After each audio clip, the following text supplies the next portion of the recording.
शांति की बीमारी ने सोमू को निराश कर दिया था और जब डॉक्टर ने बड़े चिकित्सक से सलाह लेने की बात कही तो उसके मन में आशंका के बादल छा गए। वह सोचने लगा कि अब उसके सामने एक बड़ा संकट खड़ा है। शांति की मृत्यु के बाद जब सोमू ने अपनी बेटी स्वरूपा की परवार की तो उसके मन में भविष्य की चिंता ने उसे बुरी तरह परेशान कर दिया। वह जानता था कि उसे उसकी सुरक्षा और भलाई का ध्यान रखना पड़ेगा।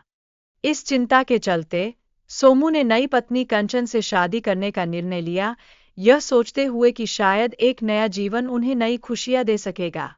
लेकिन जल्द ही वह समझ गया कि कंचन स्वरूपा के प्रति बहुत क्रूर बन गई है। स्वरूपा की मां की अनुपस्थिति ने उसके जीवन को और कठिन बना दिया है। वह हर दिन डरती है कि अगर उसने मछलियां नहीं लाई तो कंचन उसे दंडित करेगी। यह जानकर उसकी आत्मा में एक अंधेरा सा छा जाता है।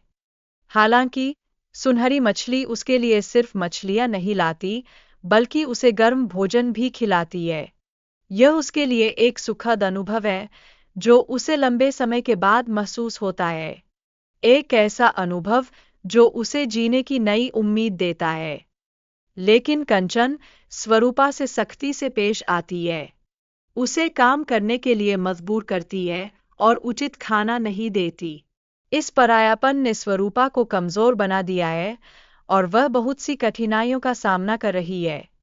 स्वरूपा की मां, जो उसे खाना नहीं देती, उससे उसके शरीर में कमजोरी बढ़ती जा रही है। यह दुखद स्थिति उसके जीवन को और कठिन बनाती है। एक असहाय बच्ची जो अपने भाग्य से लड़ने की कोशिश कर रही है। कंचन की क्रूरता ने स्वरूपा को एक बंद कमरे में कैद कर दिया। यह उसके लिए और भी अधिक तनाव और दुख लाने वाला अनुभव बन गया। एक बच्ची जो निराशा के अंधेरे में डूब गई थी। लेकिन उसके असली मां शांति, गाय और चूहे के रूप में उसके जीवन में लौट आई। वह अपनी बेटी के लिए खाना और पानी लाकर देती है। यह एक राजसी वापसी है जो स्वरूपा को सुख का एहसास कराती है। शांति ने देवी से प्रार्थना की, अपने दुख और चिंता को व्यक्त करते हुए। यह उसकी आत्मा की पुकार थी जो अपनी बेटी की रक्षा के लिए कृत संकल्प थी। देवी की दया ने शांति को एक जादुई वस्त्र दिया जिससे स्वरूपा को सुरक्षा मिली। यह वस्त्र उसके जीवन का तारनहार साबित हुआ, जैसे कि एक ढाल उसके लिए।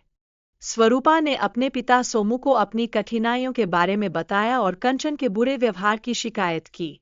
अब सोमू ने ठान लिया है कि वह अपनी बेटी को इस संकट से बचाएगा।